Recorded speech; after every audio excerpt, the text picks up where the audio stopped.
इस कार्यक्रम के पुण्यार्जक हैं श्री विनोद कुमार जैन मिलेनियम, श्रीमती नीता जैन, समस्त गुरु भक्त परिवार फिरोजाबाद। वियान फिनकैप, समस्त गुरु भक्त परिवार Gandhinagar Gujarat. Shrimati Trishala Jain, doctor Monika Jain, doctor Neeraj, Nikhil, Sejal Jain, Paschim Vihar Delhi. Shrimati Santosh Jain, Shri Vishal Chand Jain, Shrimati Poonam Jain CMA, Pankaj Jain, Amit Jain, राशि जैन, उन्नति जैन, सेक्टर 37 नोएडा।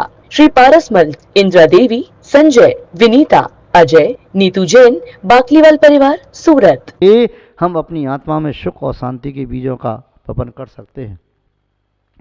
किसान मृत्यु को प्राप्त हो गया तो क्या, उसने अपने बेटियों को सिखा दिया था ऐसे खेती की जाती है, बीज ऐसे बोया जाता है, सिंचाई की जाती है। वह बेटा अपने पिता के अभाव में भी खेती करके अपना पेट भर सकता है। एक डॉक्टर नहीं है तो क्या, वह मरने के पहले अपने पुत्र को शिक्षा दे करके गया, औषधि दे करके गया। ये औषधि अमुक अमुक रोग में कार्य करती हैं, इसकी सेवन करने की विधि ये है, इस अनुपात में लेनी है। डॉक्टर भी बना रहे औषधि का सेवन रोगी न करे तो डॉक्टर क्या करेगा।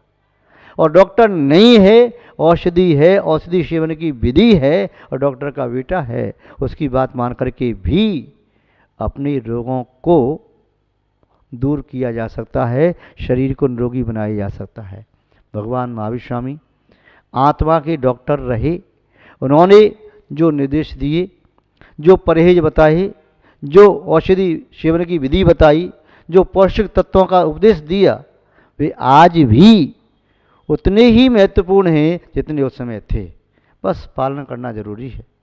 भगवान महावीर स्वामी के 5 मुख्य सिद्धांतों में एक ब्रह्मचर्य का सिद्धांत भी है। ब्रह्मचर्य व्रत का अर्थ होता है ब्रह्म स्वरूपी आत्मा में रमण करना, उसमें चर्या करना।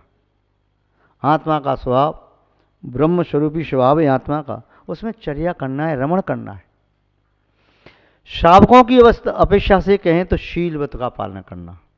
शील व्रत, शील स्वभाव को कहते हैं। दूसरे शब्दों में कहें, पुरुषों के लिए स्वदार संतोष व्रत, अपनी स्वकीय परिणाई हुई स्त्री को स्वीकार करना, संतुष्ट रहना, या एक पत्नी व्रत, या स्त्री की अपेक्षा से कहें तो सती, अपने पति में अनुरक्त और संतुष्ट। यह वर्तमान काल की अपेक्षा है, एक सामाजिक व्यवहार भी है। जो व्यक्ति इस सामाजिक नियम का भी उल्लंघन करता है वह भी निंद्य होता है, वह भी लोक निंदा को प्राप्त करता है, दुखों को प्राप्त करता है और कानूनन वह अपराधी कहलाता है, दंड को प्राप्त करने का अधिकारी है, दंड उसे भोगना पड़ता है। लोक व्यवहार में जहाँ पर इस प्रकार का सदाचार है, इस प्रकार शीलवत का पालन है, यदा सुधार संतोष व्रत का पालन करना जिसका कर्तव्य है, तो वहाँ पर आज भी सुख शांति अमन चैन है। जहाँ नहीं है तो वहाँ दुख है। विदेशों में कोई मालूम नहीं कौन किसकी पत्नी कौन किसका पति, किंतु भारतीय संस्कृति अनादि से इस बात पर जोर देती रही है कि हमें अपनी ब्रह्म स्वरूपी आत्मा में रमण करना है, उसके पहले शीलवत का पालन करना है, सदा संतोष व्रत का पालन करना है। सती महिलाओं के लिए संकेत किया, सती होना है। सती होने का आशय पति के साथ मरना नहीं, सती होने का आशय है पति के दिवंगत होते ही अपनी समस्त विषय वासनाओं की मृत्यु कर देना, विषय वासनाओं को, कुभावों को, सबको उसके साथ ही त्रोहित कर देना और अपने मन को प्रभु भक्ति में, भगवान की पूजा अर्चना में लगा देना। महान भाव। शरीर में शक्ति होती है, शरीर में जब धातु विधातु बनती हैं तो सहज वैभाविक परिणाम के अनुसार उस सप्तम धातु शुक्र रविवीर का क्षरण जननेन्द्रिय के द्वारा होता है। वह जननेन्द्रिय जब धातु का क्षरण करती है तो वह अधोमुखी होती है, तो सिद्ध होता है जिसकी अष्टम धातु या जिसकी शक्ति अधोस्थान से निसर्गित होती है, नष्ट होती है, तो वह जीव अधोगति का पात्र बनता है। जिसने अपनी शक्ति को जननेन्द्रिय से लेकर के ऊपर तक ले गया, व्यक्ति भोगी होता है, वह त्रिंच मनुष्यगति में जाने का अधिकारी होता है। जो वक्ष तक ले आया उससे उसका हृदय पवित्र होता है, शुद्ध होता है, उससे वह देवगति का पात्र बनता है। और जिसने अपनी उस सप्तम धातु को, अंतिम धातु को मस्तक से ले गया, वह बुद्धिजीवी बनता है। उस ऊर्जा शक्ति का प्रयोग करके स्वपर कल्याण में नियुक्त बनता है। और जिसने अपनी शक्ति को ऊर्ध्वारोहण करके ब्रह्म स्थान तक पहुंचा दिया, वह नियम से सिद्ध पुरुष होता है। अपनी शक्ति का सदुपयोग करता हुआ लोक में भगवान की दृष्टि पूजा जाता है। ऊर्ध्वगमन हमारे पुरुषार्थ से, तपस्या से, त्याग से, संयम से, भक्ति से, पूजा से संभव है। जल का स्वभाव अधोगमन है, जल नीचे बह करके जाता है। जल में आसक्ति हो जाए, घनत्व ज़्यादा हो जाए तो जल बर्फ बन जाता है। वह बर्फ भी आकाश में उड़ नहीं सकती, बर्फ को उठा के फेंक नहीं सकते। बर्फ ऊपर जाएगी तो फिर नीचे ही गिरेगी, जल भी फेंको तो नीचे ही आएगा। पानी बह करके जाता है। जल बर्फ के टुकड़े को कोई ले जाए, गिरने पर नीचे गिरेगा, ऊपर नहीं जाएगा। केवल एक ही उपाय है जल को ऊपर पहुंचाने का, जल को गर्म करना प्रारंभ कर दो। जल गर्म होता चला जाएगा, गर्म होता चला जाएगा, भाप बन करके ऊपर चला जाएगा, भाप बन के नीचे नहीं आता है। जब तक भाप है तब तो ऊपर रहेगा, और भाप पुनः मिलकर के पानी की बूंद बन जाएगी तो फिर नीचे आ जाएगी। भाप बहुत ऊंची जा सकती है। ऐसे ही अपने शरीर की शक्ति जब वे एकत्रित होती है और ध्यान के माध्यम से, तपस्या के माध्यम से, संयम के माध्यम से, त्याग के माध्यम से, भक्ति के माध्यम से, पूजा के माध्यम से, परोपकार के माध्यम से, तीर्थ यात्रा के माध्यम से, सत शास्त्रों के स्वाध्याय के माध्यम से, शीलव्रत का पालन करते हुए, उपवास आदि करते हुए उस अंतिम धातु को वहाँ तक ले जाना है। शरीर में शक्ति बहुत है। शरीर की शक्ति जब कम हो जाती है तो मनोबल काम करता है, मनोबल भी कमज़ोर हो जाता है तो फिर आत्मशक्ति जागृत हो जाती है। आत्मशक्ति को जागृत करने वाला व्यक्ति बाहर के पौधगल पदलों का सेवन नहीं करता। महानुभाव, यह शक्ति सब में है। जानवर तपस्या नहीं कर सकते, नारकी तपस्या नहीं कर सकते, देव तपस्या नहीं कर सकते, मनुष्य ही तपस्या करने में समर्थ है। वही संयम का पालन कर सकता है, वही शास्त्र का स्वाध्याय करके आत्मा का ध्यान कर सकता है, वही तपस्या कर सकता है, वही शील का पालन कर सकता है, वही मनुष्य व्रत उपवास आदि कर सकता है और अपने शरीर की शक्ति के, वचन की शक्ति को, मन की शक्ति को वह आत्महित में और परोपकार में लगा सकता है। ब्रह्मचर्य का आशय होता है ब्रह्म स्वरूपी आत्मा में रमण करना। ब्रह्मचर्य की साधना अनंत सुखों की जननी है। ब्रह्मचर्य चेतना का भोग है। जो चेतना चेतना में डूब जाती है वह ब्रह्मचर्य युक्त आत्मा कहलाती है, और ब्रह्मचर्य युक्त आत्मा चेतना के समीप पहुंचने में समर्थ होती है। अन्य आत्मा जो अब्रह्म में अटकी हुई हैं वे नहीं पहुंच सकती। जो व्यक्ति भोगी होते हैं, विलासी होते हैं, दुर्व्यसनी होते हैं, वे अपने चित्त को पवित्र नहीं कर पाते, अपने चित्त को एकाग्र भी नहीं कर पाते। जो व्यक्ति अपने मन को आलतू फालतू बातों से हटा करके एकाग्र करता है प्रभु भक्ति में, ध्यान में, संयम में, तप में, त्याग में, इसका से बाहर का परिकर छोड़ना ही पड़ता है। व्यसनी व्यक्ति कभी त्याग की भावना से युक्त नहीं होता, व्यसनी व्यक्ति संयमी बनना नहीं चाहता, व्यसनी व्यक्ति वे तप नहीं करना चाहता, व्यसनी व्यक्ति आत्म ध्यान नहीं करता, यहाँ तक कि पुण्य का कार्य करने का उसका मन नहीं होता। ब्रह्मचर्य है आत्मा का अमृत। उस आत्मा का अमृत सेवन करना हर एक व्यक्ति के बस की बात नहीं। अमृत का सृजन कंठ से होता है। आपने सुना देवों के कंठ से अमृत निश्चित होता है, इसलिए भी अमर कहलाते हैं। ब्रह्मचर्य है अमृत का झरना जो अंतरंग से निश्चित होता है। ब्रह्मचर्य के माध्यम से आत्मा का अमृत चखा जाता है। ब्रह्मचर्य के माध्यम से आत्मा अजर अमर अवस्था को प्राप्त करती है। ब्रह्मचर्य के माध्यम से आत्मा अंतर में संतुष्ट होती है। आत्मा जय प्राप्त करती है मृत्यु पर, जय प्राप्त करती है जन्म पर, आत्मा जय प्राप्त करती है रोगों पर, आत्मा जय प्राप्त करती है बुढ़ापा आदि पर, आत्मा जय प्राप्त करती है समस्त विकारी भागों पर, आत्मा विजय प्राप्त करती है घाती अघाती कर्मों पर, द्रव्य और भाव कर्मों पर, नो कर्मों पर आत्मा विजय प्राप्त करती है।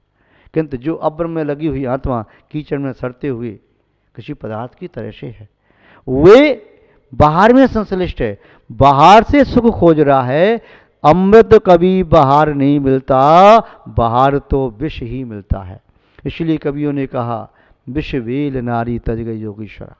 ये विष है जो बाहर से अपनी तृप्ति करना चाहता है, बाहर से अपनी प्यास बुझाना चाहता है, बाहर से संतोष, सुख, शांति, सुख खोजता है, वह समझो वह जहर पीता है। जहर बाहर से आता है, अमृत अंदर से आता है। कोई भी देव बाहर से अमृत लेकर के पीते नहीं। जैन दर्शन कहता है अमृत प्रत्येक देव के कंठ में होता है, प्रत्येक देवी के कंठ में होता है, किंतु वह अमृत नारकियों में नहीं होता, त्रिंचों और मनुष्यों के नहीं होता। किंतु हाँ, जो योगी ध्यान में लीन होते हैं उन्हें बाहर का भोजन करने की आवश्यकता नहीं पड़ती। नारकियों के लिए विष की तरह से हैं अन्य नारकियों की यातनाएं, अन्य नारकियों द्वारा दिए गए कष्ट और दुख। जहर जिन जंतुओं के मुख में होता है, चाहे बिच्छू के डंक में हो, सर्प के मुख में हो, मक्खी के डंक में हो, चाहे नेवला के दांत में हो, जहाँ भी विषैले जो जानवर हैं, मधुमक्खी आदि हैं, उन विष से वे कभी नहीं मरते। अंदर का विष, हमारे अंदर का विष हमें नहीं मार सकता। हम जब मरेंगे बाहर के विष से मरेंगे। अर्थात विष बाहर से ही आता है। बाहर में उपयोग का चला जाना विष का सेवन करना है, अंतरंग में उपयोग का चला जाना अमृत का सेवन करना है। अमृत अंतरंग में है, विष बहिरंग में है। जितना बाहर में भटकोगे आप विष का पान करोगे, जितना बाहर में भटकोगे कीचड़ में सनोगे, जितना अंतरंग में जाओगे उतना आप अपने निकट पहुंच जाओगे, अमृत के पास पहुंच जाओगे। तो अमृत अंदर से है, अमृत का आलय है, अमृत का खजाना है। वो एक ऐसा अमृत है जिसका पान करते करते हुए कभी नष्ट नहीं होता। और वार का विष ऐसा है, एक बूंद भी चखा तो मृत्यु की प्राप्ति होती है। महानुभाव, तो आचार्य भगवान कुंदकुंद स्वामी, आचार्य भगवान उमा स्वामी, पूजपा स्वामी अकलंक देव इत्यादि आचार्य ने ब्रह्मचर्य के संबंध में कहा, ब्रह्मचर्य का पालन करने वाला व्यक्ति वह साधु पुरुष है। ब्रह्मचर्य के व्रत का पालन करने वाला व्यक्ति अपरिग्रह धर्म का पालन कर सकता है। ब्रह्मचर्य का पालन करने वाला व्यक्ति अहिंसक हो सकता है। ब्रह्मचर्य व्रत का पालन करने वाला व्यक्ति सत्यनिष्ठ हो सकता है। ब्रह्मचर्य व्रत का पालन करने वाला व्यक्ति पर पदार्थों में लिप्सु नहीं होता, आचार्य व्रत का पालन कर सकता है। और जो ब्रह्मचर्य की साधना नहीं करता है वह कामी, क्रोधी, मोही, लोभी, हिंसक, असत्यवादी, चोर और लंपट होता है, क्योंकि वह एक विषय का सेवन करने के लिए कोई भी इलीगल काम कर सकता है। अपने मन पर नियंत्रण नहीं कर पाना, इसका आशय है वह समस्त पापों में संलग्न हो सकता है। और जिसने अपने मन पर नियंत्रण कर लिया, ब्रह्मचर्य की साधना कर ली, तो उसे अब कोई भी व्यक्ति लुभा नहीं सकता, कोई भी संसार की स्त्री लुभा नहीं सकती, कोई विषय को लुभा नहीं सकते। पानी को पाइप के द्वारा ऊपर ले जाया जाता है, पानी को बाल्टी भर के ऊपर ले जाओ, सिर पर रख के ऊपर ले जाओ, किंतु पानी सहता ऊपर नहीं जाता। ऐसे ही हमें अपनी शक्ति का ऊर्ध्वारोहण करना है। हमारी जो शक्ति है, धातु धातु हैं, इनका क्या अच्छे से अच्छा उपयोग हो सकता है? उसका उपयोग यही है कि वे नीचे की ओर न स्रवित हो, ऊपर की ओर बढ़े। ऊपर की ओर लेने के लिए योगी लोग कई बार योगासन करते हैं, वे आसन लगाते हैं, प्राणायाम करते हैं, श्वसन क्रिया को जीते हैं, किस प्रकार वह श्वास के द्वारा ऊपर जाती है। और जिनका भाल, कपाल वह शोभायमान होता है, दिव्य तेज आता है। अल्प भोजन करने के बावजूद भी, एक बार भोजन करने के बावजूद भी उसका शरीर दीप्ति कांति युक्त होता है। और भोगी कई बार भोजन करने के बावजूद भी उस भोगी का मन पर में ही रमण करता रहता है। महानुभाव, कहने का अभिप्राय है भगवान महावीर स्वामी ने बाल्य अवस्था से ही ब्रह्मचर्य की साधना की। उन्होंने अब्रह्म का सेवन किया ही नहीं, अपनी आत्मा को समझ करके आत्मा में रमण करने का उनका पुरुषार्थ रहा और वे इस ब्रह्मचर्य की साधना से परमात्म पद को प्राप्त कर गए। अन्य तीर्थंकरों ने भी बाल्य अवस्था से साधना की। कुछ तीर्थंकर ऐसे भी रहे जिन्होंने गृहस्थ जीवन में रह करके पुनः उसका परित्याग किया। भगवान महावीर स्वामी का ब्रह्मचर्य का सिद्धांत हमारे आपके सबके जीवन में जीवंत रूप ले और हम अपनी ब्रह्मस्वरूपी आत्मा में रमण करें। इन्हीं सद्भावनाओं के साथ अपनी शब्द श्रृंखला को विराम देते हैं। जय बोलिए श्री शांतनाथ भगवान की, पूज्य आचार्य गुरुदेव श्री विद्यानंद जी महाराज की, अहिंसामय विश्व धर्म की। कार्यक्रम के पुण्यार्चक थे श्री विनोद कुमार जैन मिलेनियम, श्रीमती नीता जैन, समस्त गुरु भक्त परिवार, फिरोजाबाद। वियान फिनकैप समस्त गुरु भक्त परिवार, गांधीनगर, गुजरात। Shrimati Trishala Jain, doctor Monika Jain, doctor Neeraj, Nikhil, Sejal Jain, Paschim Vihar, Delhi.